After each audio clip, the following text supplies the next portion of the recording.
So yeah, so when I tell you, the man's been through, like, that's why when he was 11 years old, going through what he went through, and then his brother passing. So you see the trauma the man went through. Yeah. At some point, you almost destroyed yourself. Yeah. Behind all of this. Yeah.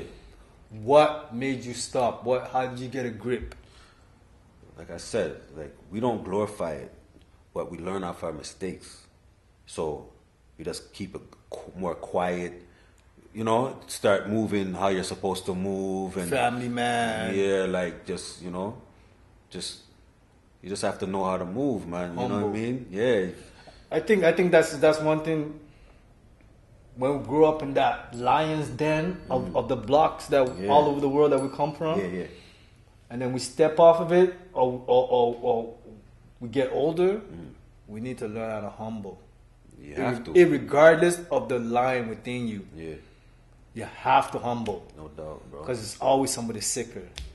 And I've seen it in the pen so many times, yo. I've seen, like, little man make the biggest man scared, which scared the heck out of me. I'm like, yo, this little man making this big man scared. That scared me. I'm like, yo. So those are the lessons I'm learning. I'm like, it's not so much about, yo, is that fighting you? Yo, that look in your eye. From a man sees that look in your eye. It's like, yo, bro. Yeah. He means business. Yeah.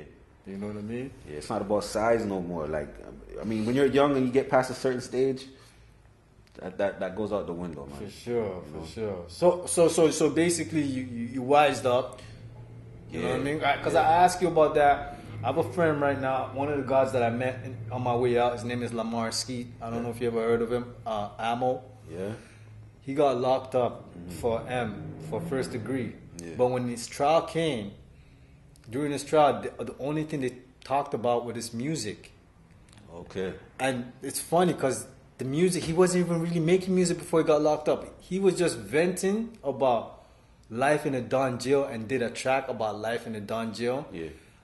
You've been in them places, them type of places. You could get grimy and gaudy. Some of these places grimy, like, get sicker than the streets. Yeah. So he's rapping about it, and that's what they play for the juror. So some of this stuff that he's talking about, when you're a juror and you're coming from certain, you're like, looking at this child, like, and he was young. Yeah. He's 18. Like, you know, it's prejudicial. He got convicted based off of those lyrics. Yeah. Had nothing to do with the actual murder case, fam. Just because he's talking about the jail? Fam, it's crazy, fam. What? The man said real, like, this is the line they used to say, yo, he says he's against snitching. Because they're trying to say his case had to do with snitching. Somebody got dropped because they snitched, according to their story, right? Yeah. So they're saying, yo, he has, that's his code. So in that rhyme, he must have said, what did he say again? Real. I think he said, real niggas don't crack the coppers. Yeah. You know what that means? And then they got mad at that. They literally took that and said, yo, you see, he hates cops. He doesn't want you snitching or no. But if you're in the jail and you understand the way it works is, you have like 1-2 people that do the talking to the C.E.Os, just so to make things smoother. You don't have every inmate talking to the C.E.O. You just have delegates that talk to the C.E.Os. You feel what I'm saying? And they usually, you know what I mean? Yeah. So, no doubt. So that's what it is. So like, you don't crack to the C.E.Os unless you know what I mean? Yeah. Straight up. So they took that line and just twisted that. Man, they try to take lines and put in my stuff. From your case? They played videos in the courtroom. Like, they tried, I'm like, good luck. Like, good luck. Because I'm smarter than that. Like, I already know what I say in my, you know what's songs, crazy? You know You're an actor. How come they don't try to bring up your movies and say, yo, you see him acting? See that acting he's doing? That's really him, you know? Why don't they do that? They won't do that. That was whack, you know? The lawyer, the defense lawyer, whatever, man. You know what I mean? Yeah, man. But yo, I want to touch on a movie that you did that I saw in prison that touched me, that kind of shed a light on Tookie Williams. You were in that Redemption with Jamie Foxx. Yo, that was a sick experience for me. Like, just to be a part of that. That was sick, man. Was that filmed here? That was filmed over here. and I believe a few scenes were filmed in the States, but that was filmed in Toronto. And my brother, Cain, spoke to Tookie Williams on the phone too, like, you know what I mean? Rest that in was peace crazy, to the God. Man. Yeah. Rest in peace to the God. Rest in peace, Tooks. So the thing about the whole Bloods and Crip thing, it's a big discussion that needs to be had by us, because after I seen, I knew about the Bloods and Crips from time, right? And to be quite frank, that was never a thing here, except for like this, like I know Rexdale had NBC, that's about it, and then anything. Region at YBG, like as far as anybody saying any type of Crip or Blood, you know what I mean? Yeah. Olive had it. Like, but I'm just saying Rexdale. You know what I'm saying? Yeah. So it wasn't that. So but when I seen that whole thing transpire with Tookie, how he came in second from winning the Nobel Peace Prize, and they still killed him. So I'm like, yo, what are my chances out here, fam? Yeah, no. Like, how am I supposed to change and be, like, really? Yeah. So, like, trust me, that taught me a lot. That just shows you that, again, when it comes to moral science, we talk about status and type. Right. What you call yourself, Negro, black, colored. Yeah. If you claim whatever corporation, like, we talk about certain things that will expose you to violence, that will leave you open. So, I'm looking at all these people that are claiming all these colors. Look at what happened to Nipsey. Like he was dealt with by a next Crip. Yeah. Like I'm like, this is madness. This color thing is madness, because it's not doing nothing for us. Yeah, it's not. You know what I'm saying? Like it's a bit. I don't want to put it on you to answer it, but it's a bigger discussion that needs to be had, because I don't get it. After I seen what happened to Tookie, and he literally started this shit. And said and changed his life as best as he could around. And the man, while he was in prison. While he was in prison, he made the truce happen too. You know, so and they still killed him. So the violence got cut in half at one point because of Tookie. They're not watching that. Like, yo, listen to me. When we do bad, you're gonna hear about it. When we do good, you're not gonna hear nothing. Fam, they killed the man, fam. When he was the big bad Tookie, we know about him. But when he's doing all the good stuff, they weren't talking about all that. Get the chair ready. Yeah. Quick tins. Yeah. You see, if Tookie was still keeping up fuckery in jail, he'd still be alive, eh? No. They'll keep him alive and say, yeah, keep up the fuckery to promote it. But because he was doing the opposite of what they want. I talked to a lady that was with Tookie right before they gave him. She was actually there when they gave him the lethal injection too. She's she played Lynn Whitfield plays her in the movie. Okay. Barbara Bicknell. Shout out Barbara. You know what I mean? Okay. Barbara said to tell my mom that I'm her son. Like, me and we were real close like that, you know? Okay. But she said she was holding Tookie's hands, and they were giving him the needle in the chamber. They were giving him the needle. And it took them a while. Man, big arms, like imagine that. It's supposed to take like 5 minutes, right?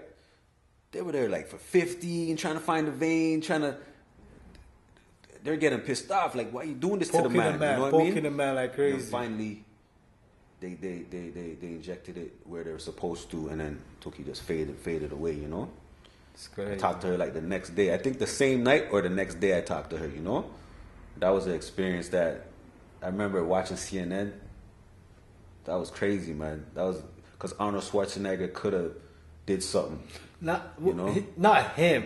He's just a figurehead. He's just a figurehead. He was the governor at the time. I don't know, but what I'm saying is this. A lot of these guys, politicians, just figureheads. There's people behind closed doors that you would never see that make those calls. But his voice could have made a difference for Tookie. But what I'm saying is this. This is what I'm saying. His handlers are saying, yo, you know what to do. Yeah. So he has no say. Yeah. You feel what I'm saying? He's a puppet. Man. You know what I mean? So we can't even get mad. They could have made a difference. It. They could have made Tookie live. You know what I mean? That's why I'm like, up to this day, when I see Arnold Schwarzenegger, I'm like, I don't want to see him. No, but I'm saying, okay, I feel that. But even within it's just the same thing with Farrakhan. Yeah. Even within the quote unquote black community, we snipe down our own too. Mm-hmm. We know who killed Malik Shabazz. Yeah. You know what I mean? A.k.a. Malcolm X. We know who killed him. You feel what I'm saying? That man did his own people. Yeah. So if we're gonna keep that same energy for it wasn't right that he did. No, but we're saying if we're gonna keep that energy for Schwarzenegger, you gotta keep that same energy for him too. Yeah, for sure. For sure. For sure. Sometimes we forget that. For sure. But Malcolm was on that ill shit. Yeah. Just like Yeah. Tookie. Yeah. Sniped him down. Like, come on. Yeah. Come on, yo. And he's still alive? Yeah. They could have did something to keep him, but it is what it is. I think he was trying to prove a point, though. It was written. You know I mean? and it's left up to us to pick up the pieces and just figure it out, yo. You know what I mean? Yeah. But you fam. You see, when you're in power, you want to show people that you have the power. You know what I'm saying? Let me tell you something about being in power. Like the way I see it, just be ready, yo. Yeah. You already know. Just be ready, because you're gonna do things that's gonna piss people off. Yeah. You just gotta be ready. Yeah. You know what I'm saying? You just gotta be ready. Mm-hmm. Like, I don't mean like have security. No, you gotta be ready. Don't be relying on no security, yo. Yeah. Can't rely on nobody, man. No, you gotta be ready. You feel what I'm saying? That's how we were trained. Yeah. You know, I'm not relying on nobody. You know what I'm saying? Exactly. You rely on yourself. You know what I mean? Watch your own back. But I mean, having somebody watching your side is better too than not. You know what I mean? Oh, for sure. But yeah, so what you doing now? I mean, right now you doing the acting? I'm about to get back into acting, but you know, I'm doing a little dabbling in the acting. But the music thing, getting another video prepared, another song prepared for the radio, and you know what I'm saying? Okay. Yeah. That's what we're doing. Okay. Working on certain things, certain projects. You know what I mean? See. So how's the family? Everybody's blessed? Family's good. Children, raising children and all that stuff? Yeah. Family's good. Everybody's blessed. And my niece, y'all better look out for my niece. Oh, she do? She sings? Cain, she's about to come out with some fire. Like, that's my niece. Your children are not into the music thing? My sons, they produce. Okay. And rap. Okay. You know, so they should have a group. Raps. They should have a group. No, you should make them into a group. Yeah, it's like my son Reezy. He raps and he produces. Okay. And so does Lil Inf. You know what I mean? Okay. But the two of them together. You got crazy. Infinite Lil Inf. Yeah. Mini Inf. You know what I mean? Like, everybody's doing their thing, man. Everybody's getting big, growing up. You know what I mean? So you gotta switch your position now to C.E.O. position. Now you gotta. I gotta coach them. Now. Yeah. You Coach Carter. You know what I mean? No doubt, man. That's dope. Dope. So you're saying, were you surprised the Raptors won? Are you into sports, first of all? Oh, fuck yeah. Did you play sports? Did you play sports? I played basketball. Yeah? Yeah, I played basketball when I was in Smithfield. Okay. And then when I went to Marion, grade 9 was my last year. Like, you know, I did track and field too. Yeah, I was in track. I was into track too. Smithfield. Yeah, okay. You know what I mean? So I still love basketball and track. So you surprised the Raptors won? No. I was the one that everybody was like, Raptors ain't winning. Everybody's looking at me like that. And I was like, no, the Raptors are going to win. You called it from early? You know why? Because when DeRozan was there, we used to give Golden State a problem, but we never used to finish it off. We were so close when we used to play them. I don't know if people remember that. Like, it was like tied with a minute left to go. Mm-hmm. What do you think is going to happen when we have Kawhi Leonard? I knew we were going to do it. Sure. I just didn't know what was going to happen that year. I thought it was going to be another year. But it happened the first year, so... I knew it was going down before the playoffs started. Yeah? But I just had to see the season. And then the man made a comment that made me say, yo, hold up. What does he mean by that? That was Kawhi. He's like, yo, regular season is practice. I'm like, yo, that's a sick man's mentality. Like, that's a sick man. Yo, the other day, people are saying, yeah, LeBron, rated his team beat Kawhi's team. All I'm remembering is what the man's saying. Regular season is practice. Yeah. Yo, y'all wait till the playoffs when Kawhi start hurt, man. Tear up everybody. Get sick. It's gonna get sick on everybody. That's those two teams, Lakers and Clippers, serious. Yeah. Well, all I know is the Raptors better deal with Milwaukee. That's all that matters. Yeah, you know what I mean? Play some defense, some good. Yeah, you know what I mean? But yeah, let me grab my book right here. Right. You already know the story. You know what I mean? Yeah. 27th letter book, based on letters I wrote my daughter while I was incarcerated. Okay. I'm gonna give you your copy. This is your copy right here. Yeah. You know. Respect. So, and this is the book that I get all my guests to write into. So the premise of basically, I wrote letters to my daughter, not knowing what the future held, because I was serving a life sentence. So I used to write her once a month on the 27th. That's what they call the 27th letter. Okay. So what I'm gonna ask you to do is, you got children, you got family, loved ones. Picture yourself having to go somewhere and not knowing what the future holds when you're gonna see them again. Put together some words of words. What would you say? You know what I mean? What would you say to them? You want me to say it right now? No, just write it. Yeah? Yeah, write it. Okay. And then we're good, and thank you for coming out. No doubt, man. Thank you for having me, man. Yeah, tell them your handle. What's your handle? Yo, Infinite_LD on Instagram. Alright? Okay. No doubt, man.